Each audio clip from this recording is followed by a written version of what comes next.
Hello everyone, I am Shivam Sharma from future defence academy. और आज हम साइंस का एक बहुत इंपॉर्टेंट टॉपिक स्टार्ट करने वाले हैं, stars in the solar system, जो कि मेरी ओपिनियन में one of the most interesting topic है हमारे पूरे सिलेबस में। हमारे आसपास की, आप जानते हैं, सब चीज़ें जो हैं हमारी अर्थ के बाहर, वो हमारे सोलर सिस्टम में या फिर हमारे स्पेस में या फिर हमारे यूनिवर्स में का एक हिस्सा ही है। ठीक है, तो इस टॉपिक में हम वही पढ़ने वाले हैं कि वो यूनिवर्स का एक छोटा सा हिस्सा जो कि सोलर सिस्टम है, हम उसको आज डेप्थ में पढ़ने वाले हैं और उसके बारे में अलग अलग चीज़ें समझने वाले हैं। ठीक है, तो लेट्स स्टार्ट। सबसे पहले क्वेश्चन आता है कि what is solar system. Solar system exactly है क्या, क्या मतलब है इस चीज़ का। ठीक है, तो solar system can be defined as sun and all the bodies that revolve around it. ठीक है, तो सबसे पहले हमारा सन आता है। ठीक है, और सारी वो बॉडीज जो उसके आसपास इर्द गिर्द उसके घूमती है, वो हमारे सोलर सिस्टम का हिस्सा है। तो this is what our sun looks like. ठीक है, और इसके आसपास जितने भी हमारे प्लैनेट्स हैं, अर्थ हो गया, वीनस हो गया, मर्क्यूरी हो गया, मार्स हो गया, या छोटे प्लैनेट्स हो गए, ड्वार्फ प्लैनेट्स जैसे कि प्लूटो, या कॉमेट्स हो गए, मीटियोराइट्स हो गए, एस्ट्रॉइड्स हो गए, ये सारी चीज़ें जो इस सन के आसपास घूमती है, उसका चक्कर लगाती है, रेवोल्यूशन निकालती है उसका, वो हमारे सोलर सिस्टम का एक हिस्सा है। ठीक है, तो let's get back to a slide. हाँ, what is solar system? Solar system can be defined as the system of sun and all the celestial bodies revolving around it. तो अब एक वर्ड आता है, ये celestial का मतलब क्या है? What is exactly celestial bodies? तो celestial bodies refers to all the comets, asteroids, meteors that are present in the universe.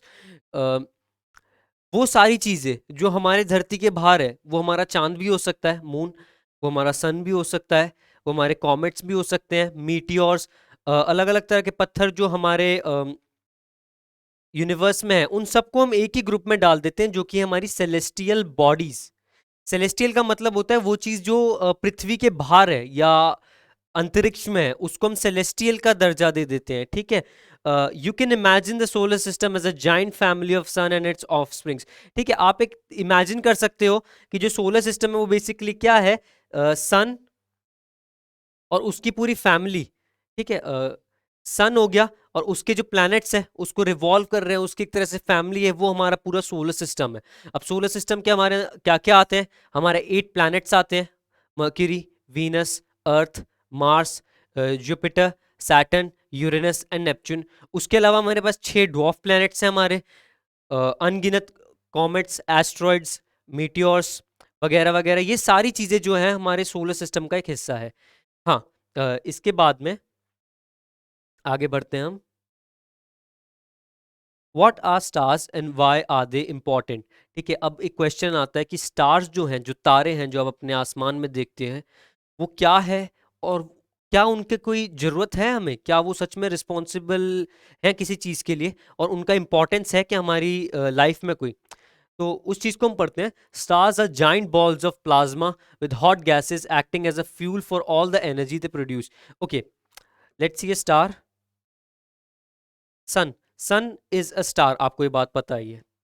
ठीक है, तो सन बेसिकली है क्या, वो एक प्लाज्मा है। प्लाज्मा क्या होता है, एक गैसेस का एक ऐसा मैटर होता है, जब वो बहुत ज़्यादा हीटेड अप हो जाती है तो वो स्टार्स बन जाते हैं या प्लाज्मा बन जाते हैं। अब जो सन है ना, उसके अंदर काफ़ी सारी गैसेस हैं हमारी, मेनली हाइड्रोजन, हीलियम। ये गैसेस जो हैं, हाइड्रोजन एंड हीलियम, ये लगातार जो है एक दूसरे में रिएक्शन कर रही हैं, एक दूसरे में फ्यूज हो रही हैं, जिससे हमारा सन जो है लगातार हमें क्या देता है, लाइट एंड हीट। ये भी बात आपको पता है, जो हमारे धरती पे जो भी लाइट है या हीट है, वो जो है हमारे को सारी अपने सन से आती है। तो हाँ, contrary to popular belief, stars are not mythical figures और बॉल्स ऑफ फायर। अब हमें बहुत ज़्यादा पढ़ाया जाता है बचपन से कि सूरज जो है एक आग का गोला है, या फिर सूरज कोई एक्चुअल लिविंग इंसान है या कोई भगवान है। ऐसा कुछ नहीं है। सन्स या फिर स्टार्स जो हैं वो बेसिकली गैस के गोले हैं, जो बहुत ज़्यादा टेम्परेचर पे बर्न करते हैं, जिससे हमें लाइट और हीट एनर्जी प्रोवाइड कर मिलती है। हाँ, Stars are important for survival of any type of life as they provide almost all the energy that is available on earth. अच्छा, हमारी अर्थ पे जितनी भी लाइफ है ना, let it be plants, animals, micro organisms, आपके छोटा से छोटा बैक्टीरिया, एंड इवन बड़े से बड़ा जानवर जैसे कि ब्लू व्हेल, वो सारे जो हैं सन के ऊपर डिपेंडेड है हमारी लाइफ पे। ठीक है, सन क्या करता है, हमें जितनी भी हीट एनर्जी आती है हमारे प्लानट पे या लाइट एनर्जी आती है हमारे प्लानट पे, वो सारी जो है हमें सन देता है। तो लाइट से क्या होता है या हीट से क्या होता है, सब फर्स्ट ऑफ ऑल हीट, हमारा प्लानट हीटेड अप होता है, उससे टेम्परेचर बैठता है जिसमें हम रह सकते हैं। अगर हमारा प्लानट बहुत ठंडा होता तो भी हम उसमें नहीं रह पाते, या बहुत ज़्यादा गर्म होता तो भी नहीं रह पाते।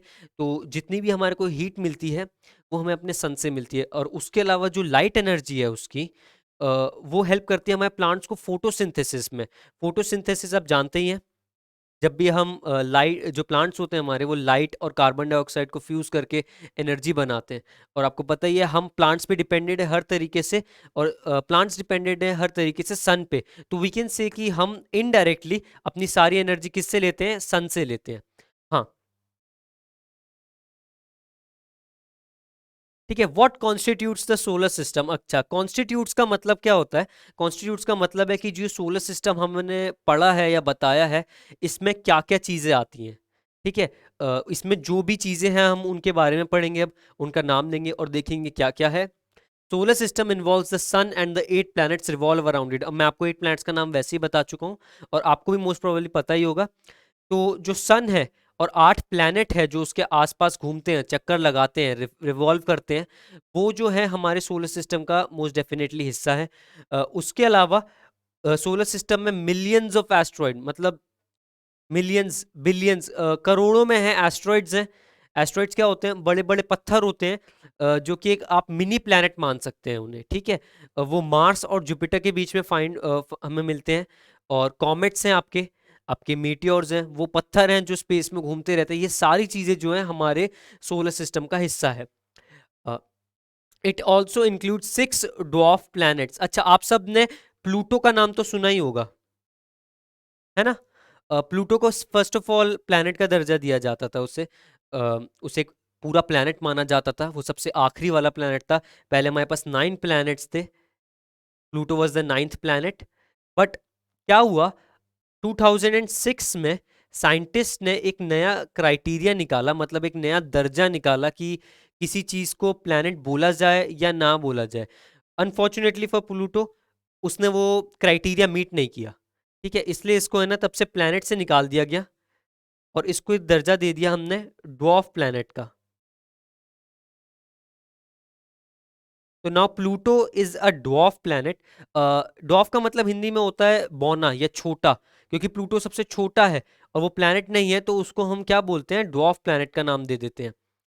प्लूटो के अलावा हमारे पास 5 और ड्वार्फ प्लैनेट्स हैं, जिनमें से आपने बहुत कम के नाम सुने होंगे, बट एक है उनमें से सेरेस। हाँ, सेरेस है, प्लूटो है, एंड 4 अदर ड्वार्फ प्लैनेट्स। ये सारे जो हैं हमारे सोलर सिस्टम का हिस्सा हैं। Let's get on next slide. हाँ, अब हम पढ़ते हैं प्लैनेट्स के बारे में। अब प्लैनेट्स क्या होते हैं, वो बॉडी जो सन के आसपास चक्कर लगाती है या फिर एक स्टार के आसपास चक्कर लगाती है, रिवॉल्व करती है, उसको हम क्या कहते हैं, एक प्लैनेट कहते हैं। ठीक है, तो there are 8 planets in our solar system, 4 of which are rocky planets, Mercury, Earth and Mars। हाँ, तो सबसे पहले हमारा प्लैनेट आता है मर्करी, ये हमारा मर्करी है। तो हाँ, सोलर सिस्टम में क्या होता है, हमारे 4 प्लैनेट्स जो होते हैं ना, वो रॉकी या टेरेस्ट्रियल प्लैनेट्स होते हैं। व्हाट एग्जैक्टली इज रॉकी या टेरेस्ट्रियल, मतलब है कि जो ये प्लैनेट है ना मर्करी, ये एक रॉकी प्लैनेट है। तो मैं इस पे पाँव रख सकता हूँ, मतलब इस पे जमीन है, जैसे कि हमारा अर्थ है वो एक रॉकी प्लैनेट है, मैं उस पे पाँव रख सकता हूँ, वो स्मॉल साइज्ड एक रॉकी प्लैनेट है। और बाकी 4 जो प्लैनेट है वो है आपके गैस प्लैनेट्स या गैस जाइंट्स। ठीक है, अब what exactly is gas Giants, gas Giants क्या होते हैं, गैस जाइंट्स वो प्लैनेट होते हैं जिन पे कोई जमीन नहीं होती, कोई लैंड नहीं होती, वो बेसिकली क्लाउड से बने हुए होते हैं। ठीक है, तो आप अगर एक गैस जाइंट पे पाँव रखने की कोशिश करोगे तो आप उस पर नहीं रख पाओगे, क्योंकि वो बेसिकली बादल का गोला ही है, बहुत बड़ा बादल का गोला है। ठीक है, तो ये हमारा मर्करी है जो कि सबसे पहला प्लैनेट है हमारा। इसके अलावा वीनस, सेकंड नंबर प्लैनेट, अर्थ, जो कि हमारा प्लैनेट है, एंड फोर्थ मार्स। ये चारों प्लैनेट्स जो हैं इनको हम क्या कहते हैं? रॉकी प्लैनेट्स या फिर टेरेस्ट्रियल प्लैनेट्स।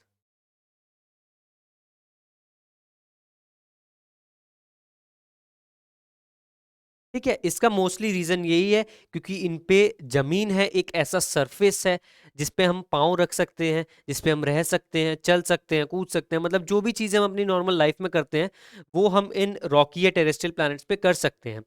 हाँ, बट इसके अलावा हमारे पास from then onwards there are 4 gas giants: Jupiter, Saturn, Uranus and Neptune. हाँ, इनको भी देख लेते हैं एक बार हम।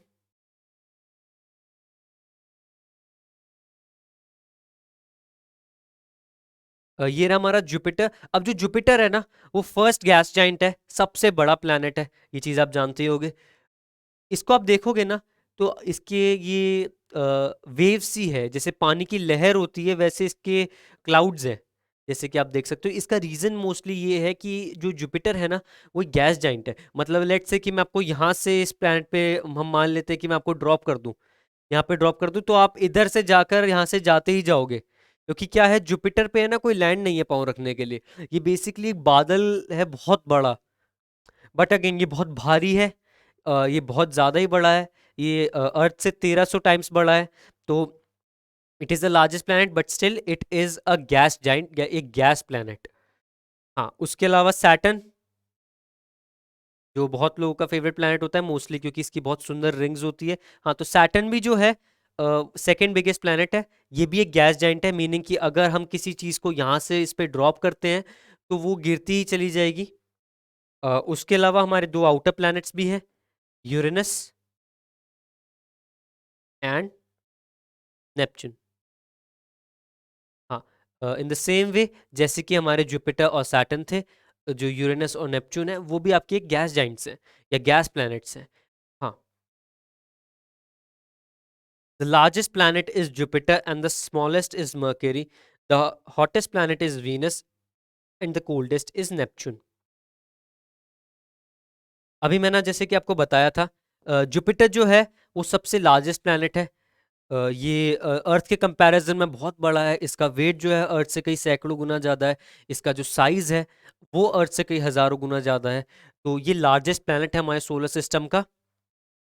और जो स्मॉलेस्ट प्लैनेट है वो है मर्क्यूरी, जो कि सबसे पहला प्लैनेट भी है, क्लोजेस्ट प्लैनेट टू द सन, और उसके साथ साथ ये सबसे छोटा प्लैनेट भी है। ठीक है, तो जो मर्क्यूरी है उसका साइज जो है लगभग हमारे मून के बराबर है, मून के बराबर ही है इसका साइज। ये काफ़ी छोटा है अर्थ के कंपैरिजन में और दूसरे प्लैनेट के कंपैरिजन में भी। सेकेंड चीज़ हमारी आती है, the hottest planet is Venus. जो वीनस है हमारा सेकेंड प्लैनेट है फ्रॉम द सन, ये जो है हॉटेस्ट प्लैनेट है।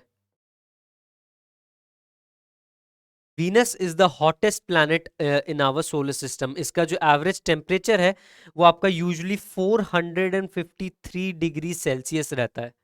मतलब अगर इस प्लैनेट पे आप पाँव रख भी दोगे ना तो आप इंस्टेंटली जलने लग जाओगे, ये इतना गर्म है। ठीक है, ऑल्दो ये सेकंड नंबर पे आता है सन से, मरकरी से ज़्यादा गर्म होना चाहिए, बट वीनस ज़्यादा गर्म है। और क्यों गर्म है वो हम थोड़ी देर बाद में पढ़ते हैं, but let's get to the next point, जो कि ये जो नेपच्यून है वो सबसे ठंडा प्लैनेट है। ये बहुत लॉजिकल है, बहुत सिंपल है, क्योंकि जो नेपच्यून है वो फारदेस्ट प्लैनेट फ्रॉम द सन है, सबसे दूर है वो सन से। वो सन से इतना दूर है कि जो सन की जो किरणें हैं, सन की रेज है, हीट जो है सन की गर्मी, वो इस तक ढंग से पहुंच नहीं पाती है। तो जो नेपच्यून है ना वो काफी कोल्ड रहता है, इसका एवरेज टेम्परेचर जो है -40 से भी नीचे रहता है। 40 जो है इसका सरफेस वाला है, आप जैसे जैसे और नीचे जाओगे और ठंडा होता रहता है, और इसके टेम्परेचर जो है बहुत बार -100 डिग्री सेल्सियस से भी नीचे गिर जाते हैं। तो हमने क्या समझा? Jupiter is the largest planet, सबसे बड़ा प्लैनेट हमारा जुपिटर है। सबसे ठंडा प्लैनेट जो है हमारा नेपच्यून है। सबसे छोटा प्लैनेट मर्क्यूरी है। और सबसे गर्म प्लैनेट हमारा वीनस है।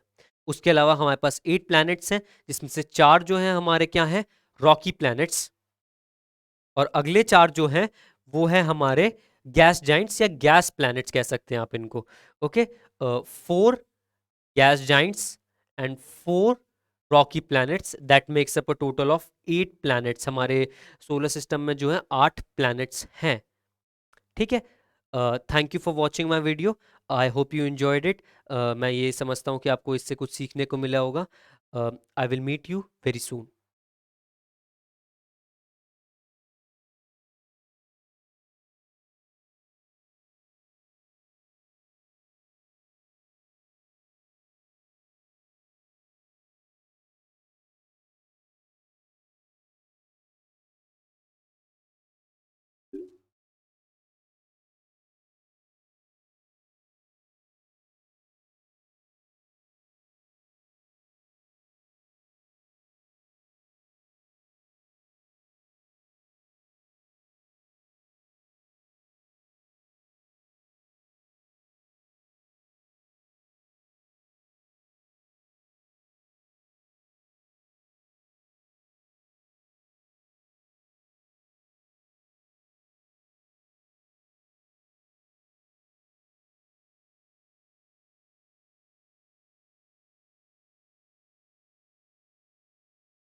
Hello guys, so let's continue with our topic stars in the solar system. हमने लास्ट वीडियो में क्या पढ़ा था?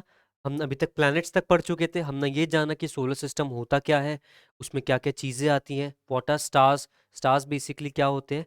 तो अब हम पढ़ेंगे हमारे आगे इसके बारे में। Let's start with mercury.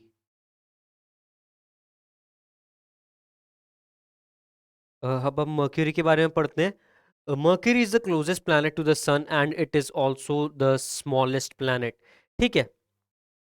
ये बात आप सबको पता ही होगी कि जो मर्क्यूरी जो है वो सन से सबसे नजदीक है, वो सन से बहुत ज्यादा क्लोज है, इसलिए वो काफी गर्म प्लैनेट भी है। उसके साथ साथ मर्करी सबसे छोटा प्लैनेट भी है। मर्करी का जो साइज है ना वो लगभग मून के बराबर ही है, तो बहुत बड़ा नहीं होता। इसके अलावा मर्करी जो है ना सबसे स्लोएस्ट रोटेटिंग प्लैनेट्स में से एक है। मर्करी का जो एक दिन होता है, जस्ट 1 डे एट मर्करी, मतलब मरकरी की जो 24 घंटे की साइकिल है, एक बारी में जो मरकरी का रोटेशन है वो अर्थ के 88 डेज के बराबर है। मतलब अगर आप मरकरी पे जाते हैं ना तो वहां का एक दिन जो है ना यहाँ के 88 डेज के बराबर होगा, तब जाके मरकरी पे एक दिन कंप्लीट होगा। बट उसके साथ साथ जो है मरकरी का जो रेवोल्यूशन है, मतलब कि जो सन के अराउंड वो एक चक्कर काटता है, मतलब मरकरी का जो एक साल है, 1 year on mercury is also somewhere around 80 days.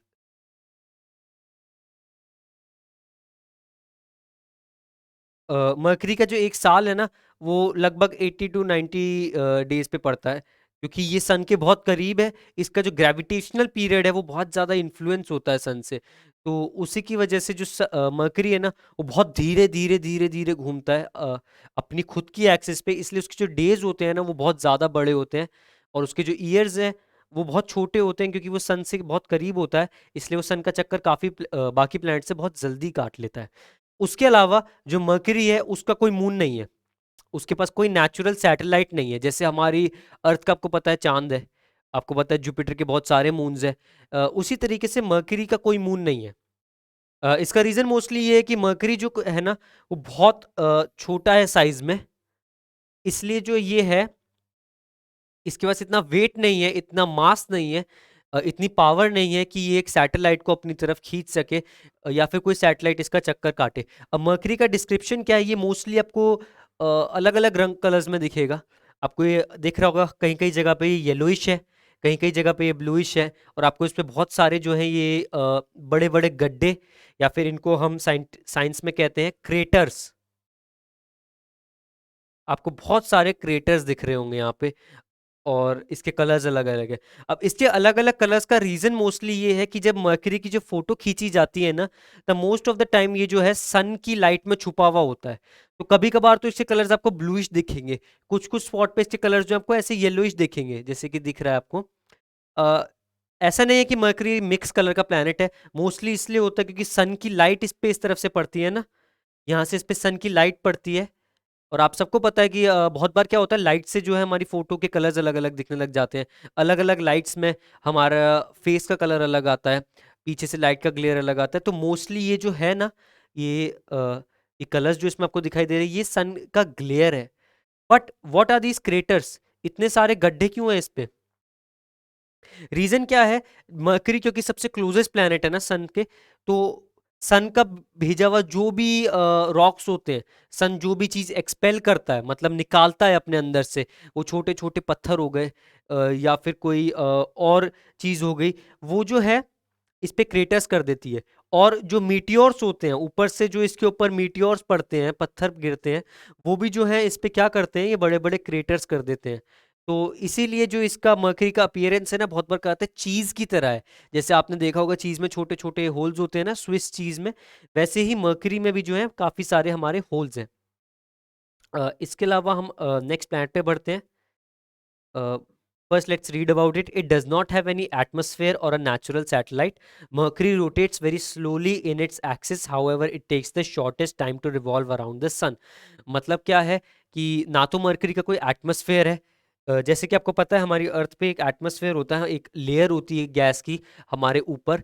Mercury का कोई एटमॉस्फेयर नहीं है। उसका रीज़न अगर आप पूछे क्यों नहीं है, होता क्या है, अगर इसका एटमॉस्फेयर बनेगा भी ना, तो सन से आई हुई जो रेज होंगी, सन से आई हुई सोलर विंड्स जो है ना, उसको एटमॉस्फेयर को इससे धकेल देती है, इसको उड़ा देती है। इसलिए जो मरकरी है ना, उसका कोई एटमॉस्फेयर नहीं होता। हाँ, तो उसके अलावा ये मैं आपको बता ही चुका हूँ कि मरकरी बहुत धीरे धीरे रोटेट करता है अपनी एक्सिस पे, बट वो सन के आसपास सबसे जल्दी घूमता है। उसका रेवोल्यूशन पीरियड बहुत छोटा है, अराउंड 90 डेज। कभी कभार वो ऊपर नीचे हो जाता है क्योंकि वो सन के इतना पास है कि इसकी मूवमेंट जो है ना बहुत अजीब हो चुकी है बाकी प्लैनेट से कंपैरिजन में। ठीक है, I hope this is clear. अब हम नेक्स्ट प्लैनेट पे बढ़ते हैं, जो कि है हमारा वीनस। अच्छा, वीनस के बारे में ना एक बहुत इंटरेस्टिंग स्टोरी है। वीनस को पहले जब हमारे पुराने साइंटिस्ट देखा करते थे, 15th सेंचुरी में, 16th सेंचुरी में, जब हमारे पास टेलीस्कोप्स नाम की चीज़ नहीं होती थी, हमारे पास सैटेलाइट्स नहीं होती थी, हम कभी अर्थ से बाहर भी नहीं गए थे, तो वीनस को है ना अर्थ्स ट्विन कहा जाता था। Earth's twin. ट्विन आप जानते ही होगे क्या होगा, ट्विन मतलब जुड़वा। तो ये कहते थे कि अर्थ और वीनस जो है ना वो जुड़वा बहनें हैं। ठीक है, उसके साथ साथ वीनस को गॉडेस ऑफ ब्यूटी भी माना जाता है काफी सारे कल्चर्स में।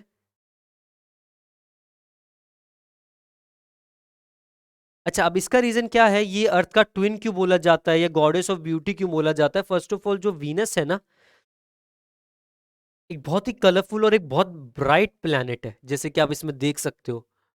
It almost looks like the sun. अगर किसी को सन और वीनस के बारे में पता ना और मैं उसको ये फोटो दिखा दूंगा तो वो यही बोलेगा तो सन है ना। तो वीनस बहुत ब्राइट है, बहुत ज़्यादा चमकता है। तो जब इसको पुराने हमारे साइंटिस्ट थे, जैसे कि गैलीलियो गैलीली, जब उन्होंने अपने इक्विपमेंट से देखा आसमान में, तो उन्होंने देखा कि वीनस कितना ब्राइटली चमकता है। तो इसलिए इसको गॉडेस ऑफ ब्यूटी का नेम दे दिया गया। Venus is also goddess of beauty in Roman culture. जो रोमन्स थे, जिनके भगवानों पे सारे प्लैनेट्स के नाम रखे गए हैं, उसमें जो वीनस था, वीनस, वो उनकी गॉडेस ऑफ ब्यूटी थी। हाँ, उसके अलावा अर्थ ट्विन इसको इसलिए कहा जाता है कि ये साइज और शेप में है ना बहुत अर्थ से सिमिलर है। वीनस की साइज जो है वीनस का, वो 90% साइज ऑफ अर्थ है। मतलब अगर अर्थ का साइज लेट से हम माने कि अर्थ जो है हमारी 100 किलोग्राम्स की है, लेट्स जस्ट इमेजिन, तो जो वीनस है ना वो हमारा 90 किलोग्राम्स होगा। उसी के साथ साथ जो वीनस की ग्रेविटी है वो भी 0.9 टाइम्स ऑफ अर्थ है। मतलब जैसे कि अगर आपका वजन लेट से अर्थ पे 100 किलोग्राम्स है, तो आपका वजन वीनस पे जाके 90 किलोग्राम्स होगा। तो आप देख सकते हैं कि इसका साइज एज वेल एज इसकी ग्रेविटी जो है हमारी अर्थ से बहुत ज़्यादा सेम है बाकी प्लैनेट से कंपैरिजन में, तो इसको अर्थ ट्विन नेम दे दिया गया।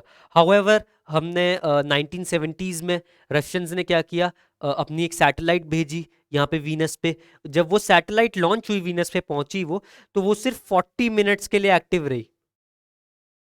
सिर्फ 40 मिनट के लिए एक्टिवेटेड रही वो, और 40 मिनट के बाद वो खत्म हो गई। उसका रीजन क्या है, जो वीनस है ना, वो हमारा हॉटेस्ट प्लैनेट है। ठीक है, इस चीज को हम थोड़ा सा और पढ़ लेंगे। पहले ये रीड कर लेते हैं। Venus is the second planet to the sun. It is also sometimes called the evening star और the morning star, as it is visible in the sky just before sunrise and sunset. अच्छा, वीनस को है ना आप sunset से थोड़ा बाद में या फिर सनराइज से थोड़ा पहले है ना, आप वीनस को स्काई में देख सकते हैं। वीनस की पोजीशन जो है अर्थ से इजीली विजिबल होती है, आपको कोई टेलीस्कोप की जरूरत नहीं है, आप उसको नॉर्मल नेकेड आई से भी ऑब्जर्व कर सकते हैं। ठीक है, इसलिए इसका नाम दिया गया था इवनिंग स्टार या मॉर्निंग स्टार, क्योंकि ये सुबह की बहुत सुबह का वक्त जिसे हम डॉन कहते हैं, या बहुत इवनिंग का वक्त जिसे हम डस्क कहते हैं, इन दोनों टाइम्स पे है ना वीनस आपको विजिबल है without any telescope. It has a dense atmosphere of toxic gases due to which it is the hottest planet in the solar system. हाँ, अब हम थोड़ा वापस आते हैं इस चीज पे। ठीक है, तो ये जो वीनस है ना, इसमें बहुत सारी टॉक्सिक गैसेस है। टॉक्सिक गैसेस, अब टॉक्सिक मतलब क्या होता है, जहरीला, जहरीली गैसेस है इसके अंदर। कैसी कैसी गैसेस है इसके अंदर? इसके अंदर मेथेन है, इसके अंदर नाइट्रोजन ऑक्साइड है,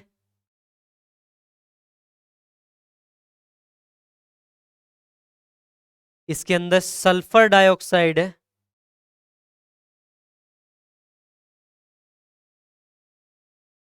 और इसके अलावा इसके अंदर और बहुत सारी ऐसी केमिकल गैसेस हैं जो कि एक तरह से पॉइजन ही है। अब आप ये बात देखिए, जो नाइट्रोजन डाइऑक्साइड और सल्फर डाइऑक्साइड होती है, ये हमारे अर्थ में बिल्कुल ना के बराबर है, इनकी परसेंटेज बिल्कुल जीरो के बराबर है। बट इवन देन, तब भी अगर नाइट्रोजन डाइऑक्साइड या सल्फर डाइऑक्साइड हमारे प्लेनेट में थोड़ी सी भी ज्यादा बढ़ जाती है ना, तो हमारे प्लेनेट पे एसिड रेन्स आने लग जाती हैं। बट वीनस की तो जो है 99% जो है ये तीन गैसेज ही हैं।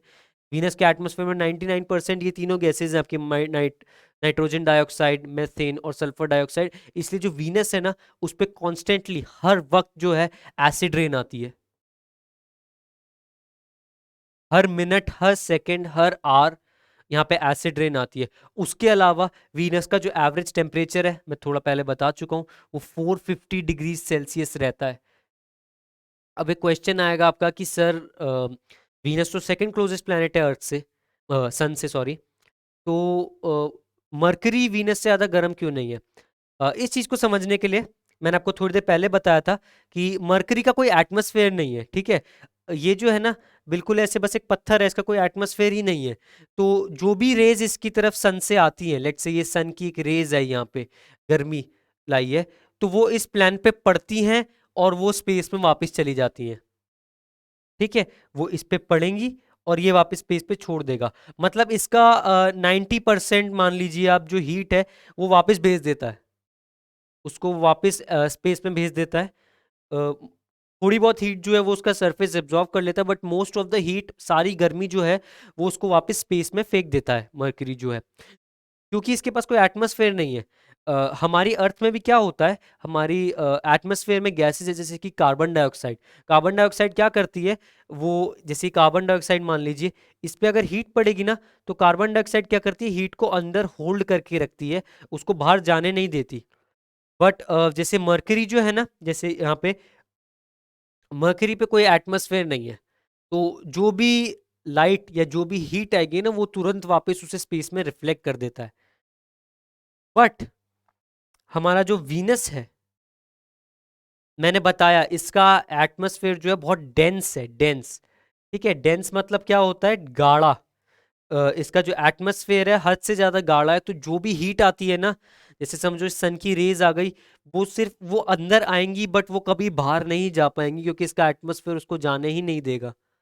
तो जो भी पूरे दिन भर इस पे हीट पड़ रही है, जो भी सन की लाइट पड़ रही है ना, वो इस प्लैनेट में जमती रहती है। इसलिए इस प्लैनेट को सबसे हॉटेस्ट प्लैनेट कहा जाता है। ये बिल्कुल गॉडेस ऑफ ब्यूटी नहीं है, ये बिल्कुल एक आप मान लीजिए हेल ऑन यूनिवर्स है। एक नरक जैसी जगह है बिल्कुल ये। उसके अलावा एसिड रेन्स है यहाँ पे गर्मी बहुत ज़्यादा है। आप यहाँ पे सांस नहीं ले सकते क्योंकि ऑब्वियसली नो ऑक्सीजन। उसके अलावा यहाँ पे एटमॉस्फेरिक प्रेशर बहुत ज़्यादा है। जो वीनस का एटमॉस्फेयर है वो इतना थिक है कि वो हर सेकंड है ना आपको पिचकाता रहेगा। और यही हमारी उस रशियन सैटेलाइट के साथ हुआ था जिसको उस वीनस पे भेजा गया था। 40 मिनट बाद जो थी वो सैटेलाइट जो थी वो प्रेशर में क्रश होके खत्म हो गई थी। ठीक है। उसके अलावा अगेन वीनस के पास 0 मून्स है। वीनस के पास कोई नेचुरल सैटेलाइट नहीं है, कोई मून्स नहीं है इस पे। साइंटिस्ट को भी नहीं पता कि क्यों इसका मून नहीं है। बट द पॉइंट इज कि इसके पास 0 मून्स है, 0 सैटेलाइट्स है। कोई भी हेवनली बॉडी या सेलेस्टियल बॉडी इसका चक्कर नहीं काटती है। उसके साथ साथ वीनस जो है एक बहुत स्ट्रेंज प्लैनेट है, क्योंकि वीनस का एक दिन जो है उसके 1 साल से बड़ा होता है। ठीक है। तो जो वीनस है ना, उसका वन डे, वीनस का वन डे जो है लगभग 250 डेज ऑन अर्थ है। 250 डेज ऑन अर्थ के अराउंड है। मतलब वीनस का एक दिन जो है अर्थ के 250 दिनों के बराबर है। और जो वीनस का 1 साल है वो अर्थ के कुछ 240 डेज के बराबर है। इसका मतलब आप समझे कि अगर आप वीनस पे हैं तो आपके एक ही दिन में 2 साल आ जाएंगे। मतलब अगर आप वीनस पे रहते तो आप एक ही दिन में 2 बार बर्थडे मना लेते। ठीक है। उसके अलावा वीनस स्ट्रेंज इसलिए भी है क्योंकि सारे प्लैनेट्स जो हमारे हैं सोलर सिस्टम में वो क्या है, east to west, west to east rotate करते हैं। आपका अर्थ हो गया, आपका जुपिटर हो गया, आपका सैटर्न हो गया, सारे प्लैनेट क्या करते हैं, हमारे वेस्ट टू ईस्ट रोटेट करते हैं। बट वीनस इकलौता ऐसा प्लैनेट है जो ईस्ट टू वेस्ट रोटेट करता है, वो बाकी प्लैनेट से बहुत अलग है। ठीक है। इसके बहुत सारे रीजंस साइंटिस्ट देते हैं। कुछ लोग कहते हैं कि किसी टाइम पे वीनस पे बहुत बड़ा एक और प्लैनेट जो था वो वीनस से भिड़ गया था, उसकी वजह से वीनस जो है वो उल्टा हो गया है, या फिर उसकी एक्सिस जो है वो टेढ़ी हो चुकी है। साइंटिस्ट भी श्योर नहीं है इस चीज़ को लेकर कि ऐसा क्यों है। बट हाँ, हमें ये चीज़ जरूर पता है कि वीनस बाकी सारे प्लैनेट से बहुत ज़्यादा अलग है। अब हम आते हैं अपने प्यारे प्लैनेट पे जिसका नाम क्या है, अर्थ। ठीक है। अर्थ, पृथ्वी, धरती, इसके बहुत सारे अलग अलग कल्चर्स में अलग अलग नाम है। आपकी लैंग्वेज में इसका नाम कुछ और होगा, मेरी लैंग्वेज में इसका नाम कुछ और है। अगर इसे कोई और पढ़ रहा है तो उसकी लैंग्वेज में इसका नाम कुछ और होगा। But in English we simply refer to this as earth. ठीक है। Earth is also sometimes refer to as the blue planet due to the fact that 71% of the planet is covered by water. हाँ, तो अब हम अपने planet को यहाँ पे देखते हैं पहले। ये रही हमारी अर्थ। अब आप इसको देख के ही एक चीज बता सकते हैं कि इसमें सबसे ज्यादा कलर कौन सा प्रेजेंट है, blue. Earth is known as the blue planet क्योंकि अर्थ का 71% एरिया जो है वो वाटर से कवर्ड है।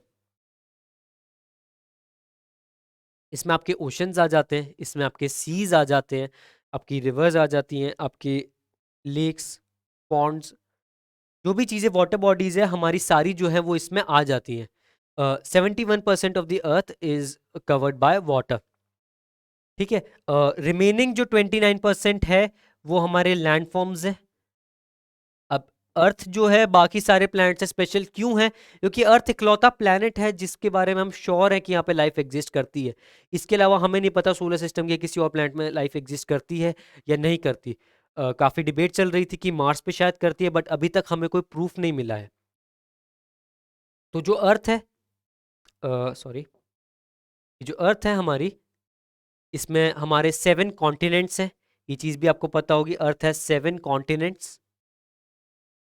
कौन कौन से कॉन्टिनेंट्स हैं हमारे पास में, हमारे पास में एशिया है, यूरोप है, अफ्रीका है, ऑस्ट्रेलिया है, और हमारे पास में नॉर्थ अमेरिका, साउथ अमेरिका, और नीचे जाके हमारा बर्फ वाला कॉन्टिनेंट एंटार्क्टिका।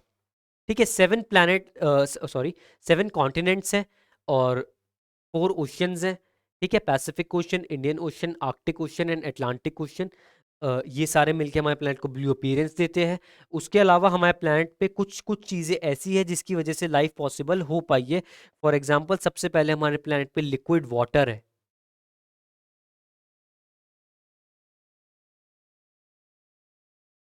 अच्छा, हमारी अर्थ पे जो मैक्सिमम से मैक्सिमम लाइफ है ना, वो वाटर पे डिपेंड करती है। आप या मैं या कोई और जानवर, आपका पेट हो सकता है, या कोई और जानवर जो जंगल में रहता है, मे बी इवन छोटे छोटा बैक्टीरिया भी, इन सब चीज़ों को क्या है, वाटर की ज़रूरत है। इंसान जो है, ये कहा जाता है कि 3 से 5 हफ्ते बिना खाने के रह सकता है, बिना फूड के वो रह सकता है। 3 से 5 हफ्तों का मतलब हो गया आपका 21 से लेकर 35 दिन, लगभग एक महीना ही मान लीजिए। बट बिना पानी के एक इंसान 3 दिन से ज्यादा नहीं गुजार सकता। हाँ, अगर हमारे को पानी नहीं मिलेगा तो हम 3 दिन से ज्यादा नहीं रह सकते। अब क्या है, आपके बहुत सारे प्लैनेट्स में ना वाटर के एविडेंस मिले हैं। फॉर एग्जांपल मार्स पे जो है, छोटी बहुत क्वांटिटी में, छोटे से परसेंटेज में हमें पानी मिला है। बट दिक्कत क्या है, वो पानी लिक्विड में नहीं है, वो पानी जो है वो आइस की फॉर्म में है। ठीक है, बट अर्थ में क्या है, ये पानी लिक्विड है। क्यों लिक्विड है? क्योंकि अर्थ जो है एक ऐसे डिस्टेंस पे है सन से कि ना तो ये प्लेनेट बहुत ज्यादा गर्म है और ना ही ये बहुत ज्यादा ठंडा है। ये दूसरा रीजन है हमारे पास में कि कि हमारे प्लेनेट पे लाइफ पॉसिबल है, कि यहाँ का जो टेम्परेचर है वो लाइफ के लिए एकदम परफेक्ट है। अब दूसरे प्लैनेट्स देखिए, वीनस का टेम्परेचर जो है -400 डिग्रीज है। मार्स जो है उसका टेम्परेचर जो है -15 डिग्रीज रहता है एवरेज का। बट अर्थ जो है उसका टेम्परेचर जो है एकदम राइट है हमारे लिए। ना तो वो बहुत ज़्यादा गर्म है हमारे लिए, ना वो हमारे लिए बहुत ज़्यादा ठंडा है। लिक्विड वाटर है, टेम्परेचर है, और उसके अलावा तीसरी चीज़ क्या है, ऑक्सीजन। ठीक है, पानी से भी ज़्यादा इंपॉर्टेंट चीज़। हम 3 दिन पानी के बिना रह सकते हैं, पर हम 3 मिनट भी ऑक्सीजन के बिना नहीं रह सकते। अगर आप 3 मिनट को आपको ऑक्सीजन नहीं मिलेगा तो बॉडी जो है हमारी शट डाउन होने लग जाएगी या ख़त्म होने लग जाएगी बिना ऑक्सीजन के। अब उसके अलावा क्या क्या चीज़ें हमारे पास और है, अर्थ के पास में एक एटमॉस्फेयर है। अर्थ के आसपास आपको पता है एक एटमॉस्फेयर है यहाँ पे, इसको हम एक वाइट लाइन से डिनोट कर देते हैं। इस एटमॉस्फेयर में अलग अलग गैसेस है, कार्बन डाइऑक्साइड है, इसमें ओजोन है, वगैरह वगैरह, जो हमारे को हेल्प करती है सरवाइव में। कार्बन डाइऑक्साइड क्या करती है, हमारे प्लानट को हीट अप करती है, हमारे प्लानट में हीट डालती है जिससे हमारा प्लानट ठंडा ना पड़ जाए। और जो ओजोन लेयर है हमारी, ओजोन गैस, वो आप सबको पता है, O3 कहते हैं हम उसे, ओजोन। ओजोन का काम होता है हमारे को सन की हार्मफुल रेज से बचाना। सन की सारी रेज हमारे लिए अच्छी नहीं होती। सन की एक रेज होती है यूवी रेज। ये जो यूवी रेज होती है जिनको हम अल्ट्रा वायलेट रेज बोलते हैं, ये हमारे लिए बहुत नुकसानदायक है। ठीक है, अल्ट्रा वायलेट रेज से आप बहुत ज़्यादा अगर एक्सपोजर में रहते हो, आप पूरे दिन भर बाहर रहते हो और अल्ट्रा वायलेट रेज, सन की अल्ट्रा वायलेट रेज आप पे पड़ती जा रही हैं, तो आप बहुत सारे स्किन डिजीज के रिस्क में आ जाते हो। फॉर एग्जांपल कैंसर भी हो सकता है, स्किन कैंसर, जो कि बहुत सीरियस प्रॉब्लम है। बट ओजोन लेयर क्या करती है, हमें इन यूवी रेज से बचाती है। बट स्टिल कुछ ना कुछ यूवी रेज जो हैं आपके एटमॉस्फेयर से निकल जाती है और हमारी स्किन पे ही पड़ सकती है। सो इट इज़ एडवाइजेबल कि आप जहाँ भी बाहर जाएं, प्लीज़ सनस्क्रीन यूज़ करिए, अपनी बॉडी को कवर करिए, और जब सन बहुत तेज़ हो तो क्या कहते हैं, बाहर नहीं निकलना चाहिए। हाँ, तो let's go back to our slide. It is as of now the only planet in the solar system where life exist. ठीक है, तो अभी फिलहाल जो भी प्लैनेट्स हमने देखे, 8 प्लैनेट्स, उनमें से हमें बस एक ही प्लैनेट मिला है जिस पे लाइफ एग्जिस्ट करती है, और वो है अर्थ। ठीक है, it has one natural satellite which is refer to as the moon. Moon या चांद, या फिर हम उसे चंदा मामा भी कहते हैं, चंद्रमा भी कहते हैं। ठीक है, तो वो हमारी नेचुरल सैटेलाइट है, ये चीज़ आपको पता ही है, आप सबने चांद देखा ही होगा। हाँ, तो let's get back to a slide. तो जो मून है वो हमारी नेचुरल सैटेलाइट है, अर्थ के पास एक ही सैटेलाइट है। चांद, अब चांद जो है ना हमारी लाइफ में बहुत इंपॉर्टेंट रोल्स प्ले करता है। वो हमारी प्लैनेट की ग्रेविटी को इन्फ्लुएंस करता है। हमारी वेव्स जो आती हैं, आप कभी अगर बीच पे या किसी समुद्र पे गए होगे तो आपने सुना होगा हाई टाइड या लो टाइड जैसा कुछ होता है। ये सारी चीज़ें जो है ना आपके चांद से इन्फ्लुएंस होती है। तो चांद हमारे को हेल्प करता है ग्रेविटी को स्टेबल रखने में, ओशंस को स्टेबल रखने में। तो और उसके अलावा जो है चांद डायरेक्शंस में भी काफ़ी काम आता है। फॉर एग्जांपल आज से अगर हम 1000 साल पहले जाएं या 500 साल पहले जाएं, जब लोगों पे हाईटेक डिवाइसेस नहीं होते थे, रेडार्स नहीं होते थे, मॉडर्न कंपासेस नहीं होते थे, टेक्नोलॉजी नहीं होती थी मैप्स की, तो लोग कैसे पता लगाते थे रास्ते का? वो स्टार्स और मून को यूज करते थे और उनकी डायरेक्शन से वो समझ जाते थे कि अब उन्हें कहाँ पर जाना है। आपने अगर कोई पायरेट मूवी देखी हो या कोई भी सेलिंग मूवी देखी हो तो आप इस बात को जानते होगे।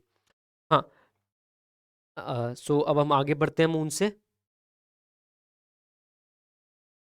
अब हम आते हैं मार्स पे, जो कि नेक्स्ट प्लैनेट है, fourth planet in the solar system and the last rocky planet.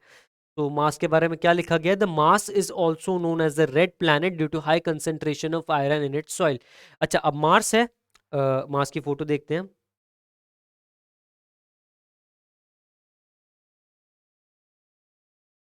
ये रहा मार्स हमारा। तो मार्स के अपीयरेंस से क्या पता चलता है? आप देख रहे हैं कि काफी ज्यादा रेड है अपीयरेंस में, इसलिए हम इसको रेड प्लैनेट का नाम देते हैं। इसके रेड होने का कारण ये है कि जो मार्स है ना, इसमें बहुत ज्यादा आयरन है। मार्स की जो सॉइल है, इसकी जो ज़मीन है, इसमें काफ़ी हाई डेंसिटी में हमें आयरन मिला है, इसलिए इसका जो अपीयरेंस है थोड़ा रेड है।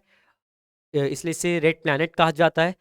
और उसके अलावा जो मार्स है, एक बहुत ही हीटेड टॉपिक है कि बहुत लोग सोचते हैं मार्स पे लाइफ एग्जिस्ट करती है या मार्स पे नहीं करती।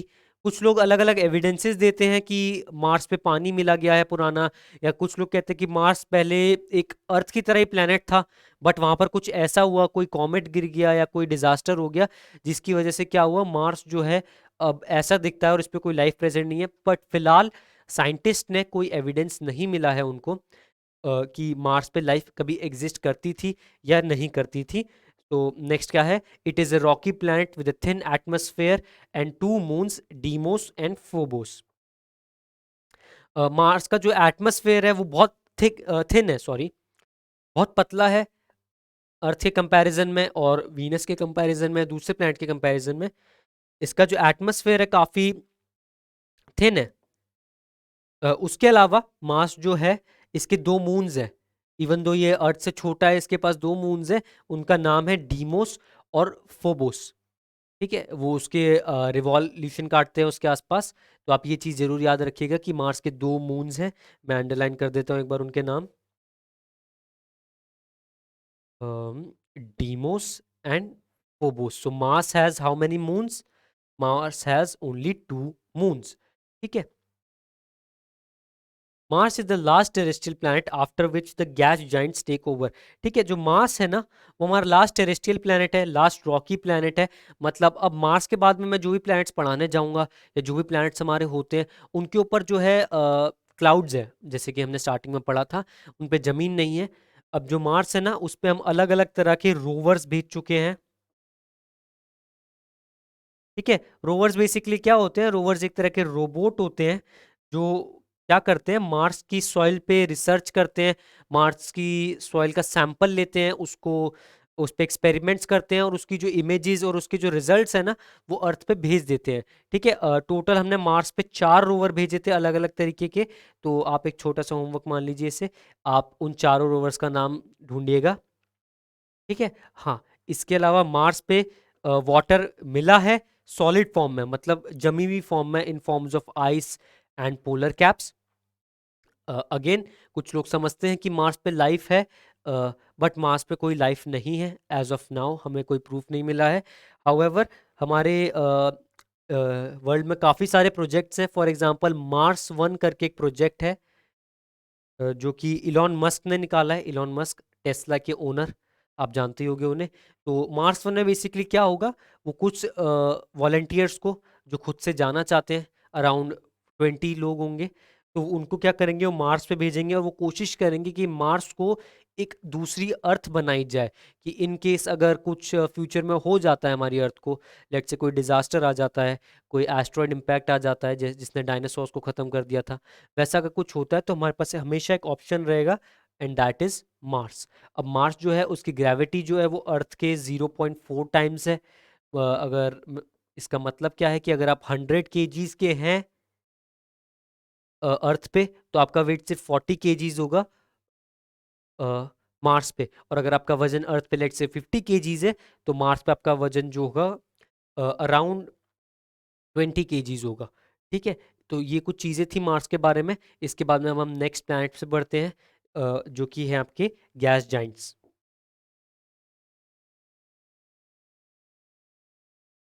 ठीक है, हाँ, तो अब हम पढ़ते हैं जुपिटर के बारे में।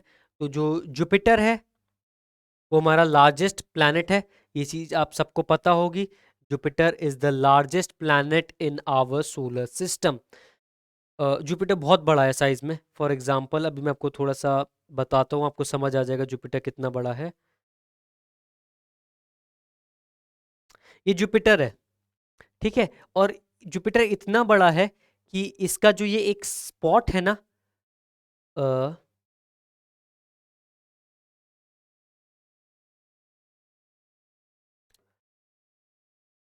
इसका ये सिंगल स्पॉट जो है ना, ये वाला छोटा सा जो ये दिख रहा है, ये वाला स्पॉट, वो भी अर्थ से 3 गुना बड़ा है। मतलब इस छोटे से स्पॉट में, जिसको हम ग्रेट रेड स्पॉट कहते हैं, वो भी अर्थ से 3 गुना बड़ा है। तो आप सोचिए जुपिटर कितना बड़ा होगा। ठीक है, Jupiter is the largest planet in the solar system. It has the mass of over 300 earths and over 1200 earth can fit inside the Jupiter. ठीक है, जुपिटर के अंदर 300 अर्थ का वेट है। मतलब अगर हम अर्थ का वजन करेंगे और जुपिटर का वजन करेंगे तो हमें पता चलेगा कि जो जुपिटर का वजन है वो हमारे अर्थ से 300 टाइम्स ज़्यादा है। उसके साथ साथ अगर हम किसी तरह इसको जुपिटर को खोल दें और इसके अंदर अर्थ फिट करना चालू करें, तो हम 1200 से लेकर 1400 अर्थ फिट कर सकते हैं इसके अंदर। अ, बहुत बड़ा है, मतलब ये हमारे कंपैरिजन में 1200 to 1400 earth can fit inside Jupiter. हाँ, और उसके अलावा it has the fastest rotation in the solar system and also has the largest number of moons. One of its moon, Ganymede, is the largest moon in the solar system. ठीक है, Jupiter जो है ना, उसकी rotation जो है, मतलब जो खुद की एक्सिस पे चक्कर लगाता है, जैसे वो ऐसे घूमता है, हर एक प्लैनेट आपको पता है रोटेशन करता है। तो जो जुपिटर की रोटेशन है ना, वो फास्टेस्ट है पूरे यूनिवर्स, सॉरी सोलर सिस्टम में। जुपिटर का एक दिन जो है अर्थ के कुछ 9 घंटे बराबर है। मतलब हमारा हमारे 9 घंटे जो है उसमें जुपिटर का एक दिन निकल जाता है, क्योंकि जुपिटर इतनी फास्ट रोटेट करता है। तभी उसके ये जो आप पैटर्न्स देख रहे हैं, ये लहरों की तरह या जो वेव्स की तरह जो पैटर्न्स है, ये जुपिटर की इसलिए है क्योंकि ये इतनी फास्ट रोटेट करता है कि ये एक वेव बन चुकी है इसके अंदर। ठीक है, और उसके अलावा जुपिटर में सबसे ज्यादा मून्स है। ठीक है, जुपिटर के इतने सारे मून्स है कि सारे मून्स का नाम भी नहीं दिया गया। ठीक है, ऑल्दो हम कहते हैं कि 62 मून्स है, बट कुछ लोग डाउट करते हैं कि इसका नंबर जो है उससे भी ज्यादा हो सकता है। But one thing is for sure कि जुपिटर का एक मून है जिसका नाम है गैनीमीड। आप इसको नोट डाउन कर सकते हैं, क्वेश्चन आ सकता है आपके। गैनीमीड, तो जो गैनीमीड है ना, हम ये जरूर जानते हैं कि गैनीमीड जो है लार्जेस्ट मून है। कि गैनीमीड का साइज जो है वो मरकरी से ही बहुत ज्यादा बड़ा है, एक प्लैनेट से भी बड़ा इसका मून है। हाँ, उसके अलावा it can be distinguish with rippling patterns and giant red spot. ये रिपलिंग का मतलब क्या होता है भाई? रिपलिंग का मतलब होता है जो पानी वाला इफेक्ट नहीं आता, जैसे पानी की लहर चलती है तो आप देखते हैं वो कैसे उसमें ऐसे ऐसे तरह की वेव्स आती हैं, तो आप वैसे ही देख सकते हैं कि जुपिटर में कैसे तरह की वेव्स है, तो इसको हम क्या कहते हैं? Rippling effect. उसके अलावा क्या लिखा था? And a giant red spot in the middle. ठीक है, ये जाइंट रेड स्पॉट मैंने जो भी दिखाया था ये रहा, ये हमारा जाइंट रेड स्पॉट है। इसके अंदर लगभग 10 अर्थ्स आप फिट कर सकते हैं अगर आप चाहें तो। ये जाइंट रेड स्पॉट बेसिकली है क्या? ये एक तूफान है। जो जुपिटर है ना, उस पे हर सेकंड एक तूफान आता रहता है। ठीक है, और यहाँ की जो विंड्स होती है ना, हमारे अर्थ की विंड्स की तरह नहीं होती, अर्थ की विंड से 10 गुना ज्यादा स्ट्रांग होती है, 10 टाइम्स, 20 टाइम्स, 40 टाइम्स। ठीक है, और उसके साथ साथ बिजलियां कड़कती है बहुत तेज वाली। तो जो जाइंट रेड स्पॉट है ना, ये एक तरह से बेसिकली एक साइक्लोन है। साइक्लोन भवंडर आप जानते ही हैं। तो ऐसा ऐसा भवंडर होता है, आपने कभी देखा होगा मूवीज में ये। तो जो ये जुपिटर है ना, उसके अंदर एक साइक्लोन है, ये जाइंट रेड स्पॉट जिसे हम कहते हैं। और वो साइक्लोन सोचिए वो इतना बड़ा है कि वो 10 अर्थ से भी ज्यादा है। तो जुपिटर को बहुत सारे जो साइंटिस्ट हैं उसको एक स्टॉर्म किंग भी कहते हैं, स्टॉर्म किंग, और स्टॉर्मी प्लैनेट भी कहते हैं। ठीक है, so let's move on to the next planet which is Saturn.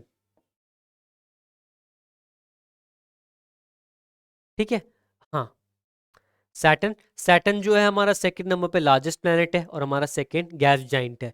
Saturn is the second largest planet in the solar system and is easily identified by the large ring-like structures around it. हाँ, अब हम Saturn पे जाते हैं। ठीक है, Saturn को identify करना बहुत आसान है, mostly because of its ring.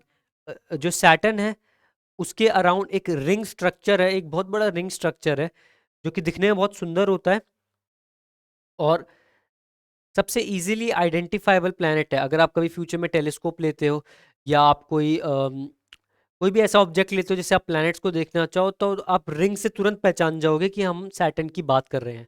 अब जो सैटर्न है ना, वो सेकंड लार्जेस्ट प्लैनेट है, अर्थ से काफ़ी गुना बड़ा है। उसके साथ साथ ये भी एक गैस जाइंट है, इसमें भी जो है लैंड नहीं है। अगेन यहाँ से मैं आपको ड्रॉप करूंगा, आप इसके कोर तक पहुंच जाओगे। ठीक है, और ये जो इसकी रिंग्स है, जो इसकी सबसे ब्यूटीफुल ऑब्जेक्ट्स है, ये रिंग्स एग्जैक्टली है क्या? ये रिंग्स जो है अलग अलग डस्ट पार्टिकल से बनी है। ये अलग अलग डस्ट पार्टिकल से बनी है। कुछ डस्ट पार्टिकल्स सच में धूल के बराबर ही है, इतने छोटे। ठीक है, और कुछ डस्ट पार्टिकल्स जो हैं वो हमारे बुर्ज खलीफा से भी बड़े हैं।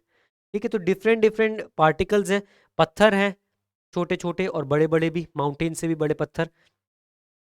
वो जो है इसकी सैटर्न की ग्रेविटी से इसके आसपास एक चक्कर लगाते हैं और एक रिंग बना देते हैं।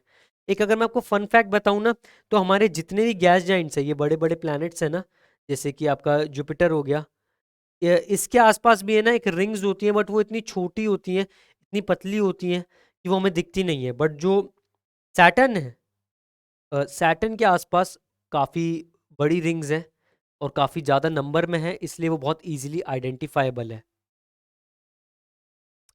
Saturn is just like Jupiter is a gas giant. उसके बाद में it is also the least dense planet, less dense than even water, meaning that if we place it somehow in a body of water it would float। ठीक है, तो इसका क्या मतलब है कि जो सैटर्न है ना उसकी डेंसिटी जो है पानी से भी कम है। अब डेंसिटी आप पूछोगे क्या होता है, मैं सिंपल समझाता हूँ। डेंसिटी का मतलब होता है कि कोई चीज़ कितनी गाढ़ी है। ठीक है, तो अगर कोई चीज़ समझो पानी से कम गाढ़ी है तो वो उसके ऊपर तैरेगी। फॉर एग्जांपल प्लास्टिक या लकड़ी जो होती है, आपने देखा है वो पानी पे तैरती है क्योंकि उसकी डेंसिटी जो क्या है, पानी से कम है। वही अगर लोहा हो या पत्थर हो तो वो डूबने लग जाता है क्योंकि उसकी डेंसिटी ज़्यादा है।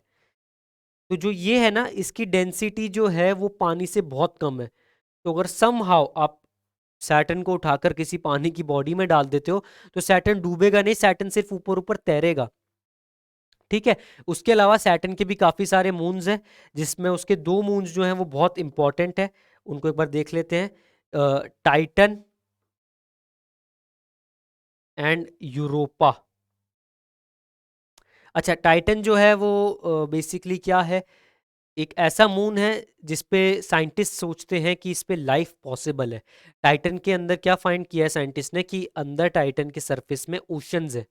तो हो सकता है कि ये जो टाइटन प्लैनेट है उसके अंदर लाइफ प्रेजेंट हो।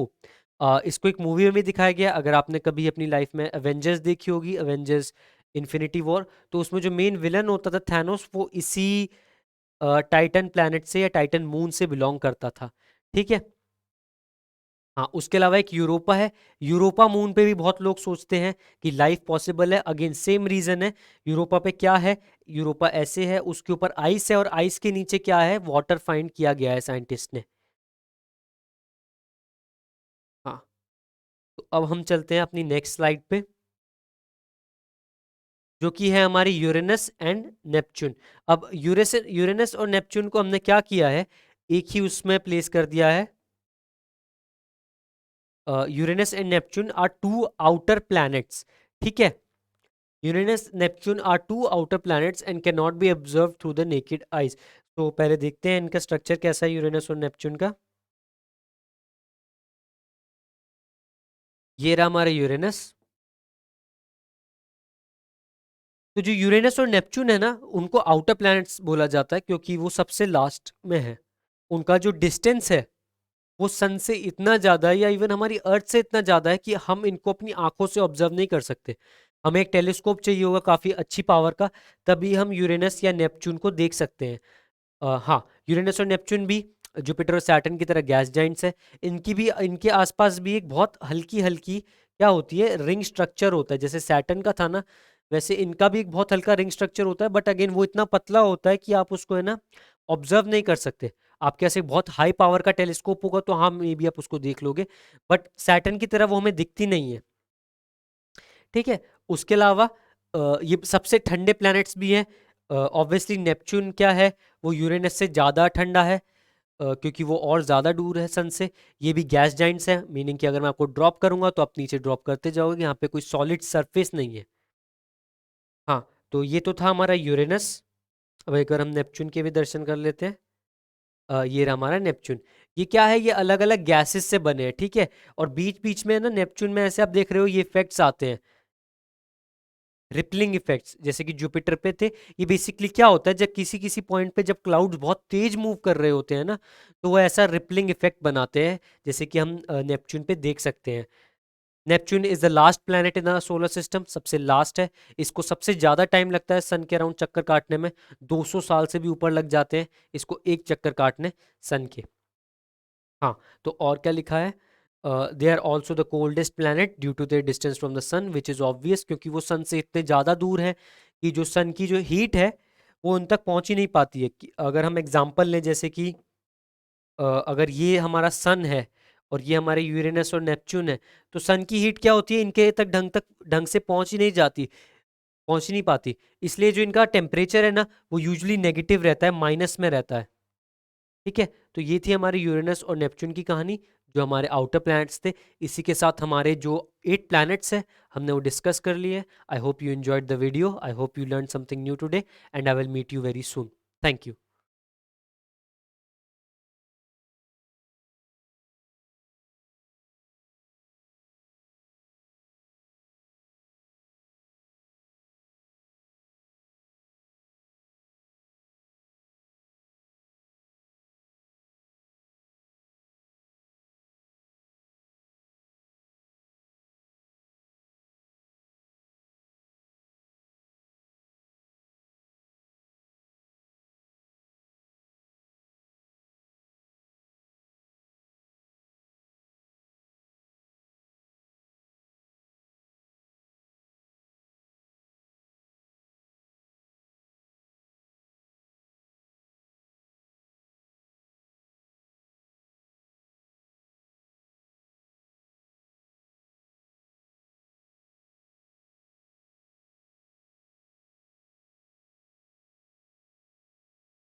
Hello everybody, I am Shivam Sharma from the future defence academy. और आज हम अपना stars in the solar system topic conclude करने जा रहे हैं। तो अभी तक हमने क्या पढ़ा, हमने ये पढ़ा कि सोलर सिस्टम क्या होता है, सोलर सिस्टम के अंदर कौन कौन से ऑब्जेक्ट्स होते हैं, और इसमें क्या क्या प्लैनेट्स होते हैं, हमने 8 प्लैनेट्स के बारे में पढ़ा, हमने हर किसी का डिस्क्रिप्शन थोड़ा थोड़ा पढ़ा, हमने जाना कि वो क्या क्या होते हैं। आज हम पढ़ने जा रहे हैं सैटेलाइट्स के बारे में। ठीक है, तो सैटेलाइट्स एग्जैक्टली है क्या? Satellites are the objects that revolve around another object, usually a planet. अच्छा देखिए,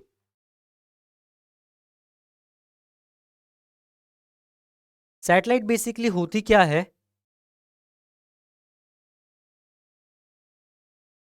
फॉर एग्जांपल ये हमारे पास एक ऑब्जेक्ट है, एक मून मान लीजिए आप नेपच्यून का। तो सैटेलाइट बेसिकली क्या होती है? वो ऑब्जेक्ट्स जो किसी और ऑब्जेक्ट के अराउंड एक चक्कर लगाते हैं, एक रेवोल्यूशन लगाते हैं, उसको हम क्या बोलते हैं? सैटेलाइट। फॉर एग्जांपल जो प्लैनेट्स हैं हमारे, जितने भी 8 प्लैनेट्स हैं, आपको पता है वो सन का चक्कर लगाते हैं, तो हम क्या कह सकते हैं कि or planets are the satellites of the sun. हमारा मून है वो क्या करता है? हमारा खुद का चक्कर लगाता है, अर्थ का चक्कर लगाता है, तो we can say moon is the satellite of earth. अब मार्स के 2 मून्स है, डीमोस और फोबोस। वो दोनों भी क्या करते हैं? वो मार्स का चक्कर लगाते हैं, उसके अराउंड रिवॉल्व करते हैं, है ना, एक रेवोल्यूशन काटते हैं। तो हम क्या कह सकते हैं कि Deimos and Phobos are the satellites of Mars. ठीक है, हाँ, तो there are 2 types of satellites, natural and man made. ठीक है, तो अब जो सैटेलाइट्स है ना, उनको हम 2 कैटेगरीज में बांट देते हैं। फर्स्ट इज नेचुरल, सॉरी,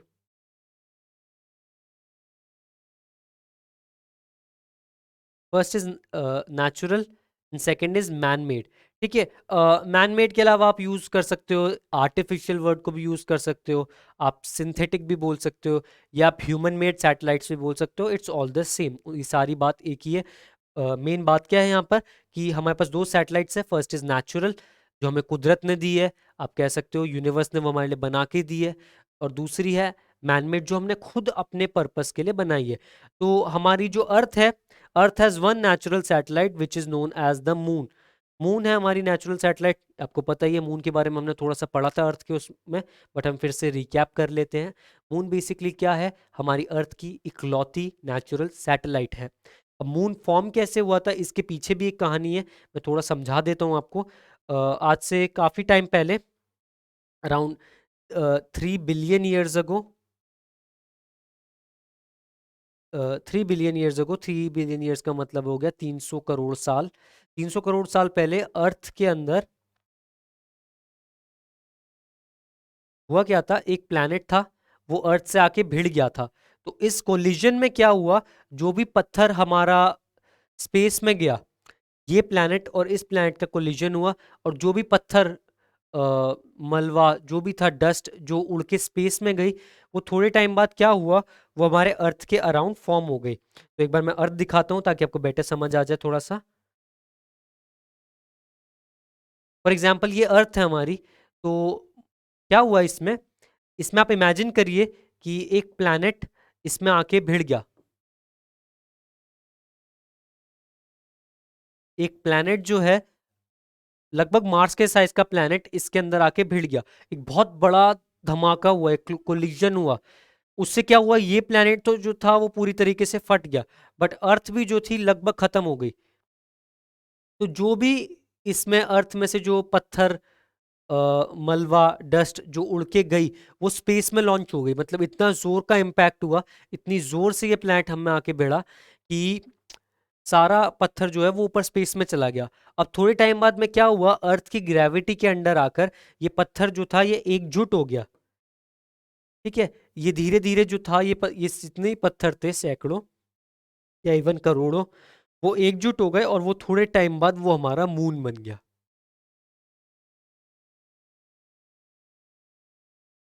तो मून हमारी नेचुरल सैटेलाइट है। इसका पर्पस क्या है? ये हमें डायरेक्शंस में हेल्प करता है, ये हमारे अर्थ के ओशन वाटर्स को भी कंट्रोल करता है। अगर for whatever reason let's say कि अर्थ मून गायब हो जाए, तो क्या होगा? जो हमारा ओशन है ना, वो ओशन सरफेस सारा राइज होने लग जाएगा, और बहुत बड़ी बड़ी सुनामीज आ जाएंगी, 100-100 मीटर ऊंची सुनामीज आ जाएंगी, क्योंकि मून जो है ना, वो हमारे ओशंस को कंट्रोल में रखता है। इसका सबसे पहला काम ये है।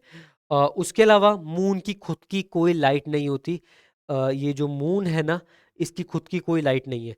इवन दो ये रात में चमकता हुआ दिखता है हमें, पर इसकी खुद की कोई लाइट नहीं होती। बेसिकली क्या करता है, जो सन से इसको लाइट आती है ना, वो ये वही लाइट ये हमें भेज देता है, रिफ्लेक्ट कर देता है सिंपली। सन ने इसकी तरफ लाइट भेजी और इसने रिफ्लेक्ट की, सन ने इसके ऊपर फिर लाइट भेजी और इसने रिफ्लेक्ट कर दी, और इसलिए जो है मून हमें चमकता हुआ दिखता है। अब जो मून है ना, वो हमारी एक मून साइकिल फॉलो करता है। ठीक है, अब ये मून साइकिल क्या चीज़ है, उसको भी हम डिस्कस कर लेते हैं। आपको पता होगा कि जो चांद है ना, वो हर दिन एक जैसा नहीं होता, किसी दिन तो वो बिल्कुल फुल बड़ा होता है ना, और कभी कभी तो बिल्कुल होता ही नहीं है, गायब होता है, एकदम काला दिखाई नहीं देता। और कभी कभी वो क्या होता है, बिल्कुल ऐसे पतला सा होता है, एकदम सी जैसा, है ना। तो ये बेसिकली क्या होता है, मून की है ना पूरी एक साइकिल होती है। स्टार्टिंग में जो मून होता है ना, एक बड़ा आता है जिससे हम कहते हैं फुल मून डे, या हिंदी में हम इसे क्या कहते हैं, पूर्णिमा की रात। उसके बाद में क्या होता है, ये धीरे धीरे छोटा होने लग जाता है, ये थोड़ा ऐसे होता है, फिर ये क्या होता है, ये हाफ हो जाता है, फिर ये क्या होता है, बिल्कुल ऐसा सी पतला सा हो जाता है, जिसको हम ईद का चांद भी कहते हैं। और फिर ये क्या होता है, बिल्कुल गायब हो जाता है, दिखना ही बंद हो जाता है हमें। और फिर उसके बाद में क्या होता है, ये फिर ऐसे ईद का चांद बनता है, फिर ये आधा बनता है, और फिर ये मतलब लगभग पूरा बन जाता है, और फिर हमारी क्या आ जाती है, पूर्णिमा की रात आ जाती है ना, यही तो होता है। अब इस गायब हुए हुए चांद को हम क्या कहते हैं, एक बार हम इन चांद का नाम लिखवा देते हैं।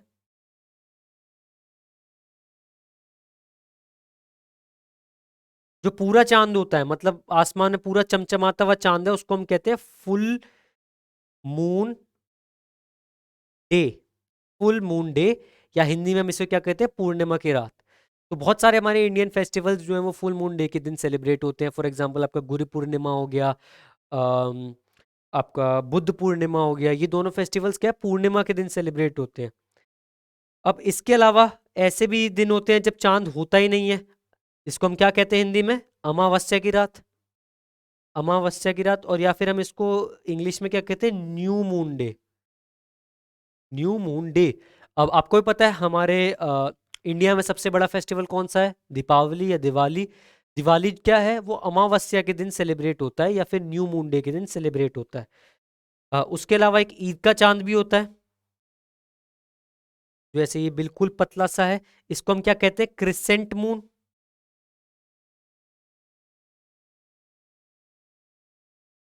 आपको पता ही है, जो ईद है वो जब ये वाला चांद हमें दिख जाता है, उसी दिन से हम ईद सेलिब्रेट करते हैं, है ना। तो ये थी हमारी पूरी मून की कहानी, उसके फेजेस। अब होता क्या है, मून के फेजेस इतने इंपॉर्टेंट क्यों हैं, हम इतना क्यों ध्यान देते हैं कि मून किसी दिन बड़ा है या छोटा है। अब होता क्या था, पुराने टाइम में लोगों के पास कैलेंडर्स नहीं होते थे। आज तो हमारे फ़ोन में भी कैलेंडर है, हमारे पास रिटन कैलेंडर्स भी है, प्रिंटेड कैलेंडर्स भी है, तो हमें हम मून को देखते नहीं है। बट पहले के लोग क्या करते थे, मंथ का जो अंदाजा होता था ना, वो मून की साइकिल से लगाते थे। फॉर एग्जाम्पल, यहाँ पे पूर्णिमा है, तो इसको उन्होंने मान लिया फर्स्ट फर्स्ट डे मान लिया, और उसके बाद जो है 15 दिन बाद वो अमावस्या हो जाएगी, तो ये 15th डे है। और उसके बाद क्या होगा, 30 डेज में वो जो है वापस पूर्णिमा हो जाएगी, तो वो क्या है, वो मंथ की एंडिंग है, या नए मंथ की स्टार्टिंग है। तो जो मून की साइकिल है उसको 29 डेज लगते हैं पूरे। और हमारे मंथ मंथ भी हमारे 30 डेज के होते हैं, तो वो उसे एडजस्ट कर लेते हैं। जो हमारे जो मंथ्स है ना, मंथ, जो हमारा मंथ वर्ड भी है, वो भी मून से डिराइव्ड है। ठीक है, तो ये हमारे मून का फंक्शन है, ये ओशंस की टाइड्स को कंट्रोल करता है, ये हमें कैलेंडर की उसमें भी हेल्प आता है मंथ्स बनाने में, और उसके साथ साथ ये हमारे को डायरेक्शंस में भी गाइड करता है। तो let's go back to our slide. उसके अलावा Earth also has a lot of man made satellites which are use for variety of reason such as telecommunications, weather forecasting and network purposes. अब even though हमारे पास सिर्फ एक ही satellite है, natural तो, बट हमारे पास हजारों जो है मैन मेड सैटेलाइट्स है, आर्टिफिशियल सैटेलाइट्स है, जिनको हमने खुद बनाया है फॉर डिफरेंट डिफरेंट रीजंस। आपको पता है सबसे पहले इंडिया की सैटेलाइट कौन सी थी, उसका नाम था आर्यभट्ट। प्लीज इसे नोट डाउन कर लीजिएगा, काफ़ी इंपॉर्टेंट है। अब ये आर्टिफिशियल सैटेलाइट्स होती क्या है, ये ऐसी मशीन्स या ऐसे डिवाइसेस होते हैं जो हम खुद बनाते हैं और इन्हें स्पेस में लॉन्च कर देते हैं, ताकि अर्थ का ऑर्बिट काटते रहे, मतलब अर्थ का चक्कर काटते रहे। ठीक है, तो इनका बेसिकली पर्पस क्या होता है, अर्थ का चक्कर काटना, अर्थ के आसपास रोटेट मारना, रिवॉल्व मारना, for different different purposes. For example, कुछ सैटेलाइट्स का काम होता है टेलीकम्युनिकेशन का, मतलब जो आप टीवी देख रहे हो, या हो सकता है आप ये जो यूट्यूब की वीडियो देख रहे हो अभी जिस भी उस पे, वो भी हो सकता है कि सैटेलाइट से ही चल रही हो। आपकी वेदर फोरकास्टिंग होती है, पुराने टाइम में वेदर की बहुत दिक्कत आती थी, किसी को नहीं पता होता था किस दिन कौन सा वेदर होने वाला है, हमें बादलों को देख के अंदाजा लगाना पड़ता था। बट आज चीज़ें बिल्कुल अलग है, हम तुरंत बता सकते हैं कि आज से 5 दिन बाद कैसा वेदर होगा, आज से 1 दिन बाद कैसा होगा, या आज शाम को कैसा होगा। ये सारी चीज़ें कैसे पॉसिबल है? हमारी सैटेलाइट से, वेदर सैटेलाइट से। और इसके अलावा अब हम नेटवर्क सैटेलाइट्स भी बना रहे हैं, मतलब जो आपके वाईफाईज हैं, आपका जो इंटरनेट है, वो भी जो है आपका नेटवर्क के थ्रू चलेगा। तो इवन दो हमारी अर्थ की सिर्फ एक नेचुरल सैटेलाइट्स है, हमारे पास बहुत सारी आर्टिफिशियल सैटेलाइट्स भी हैं। So thank you for watching the video. I hope आपने सैटेलाइट्स के बारे में कुछ इससे समझा होगा, and I will meet you very soon.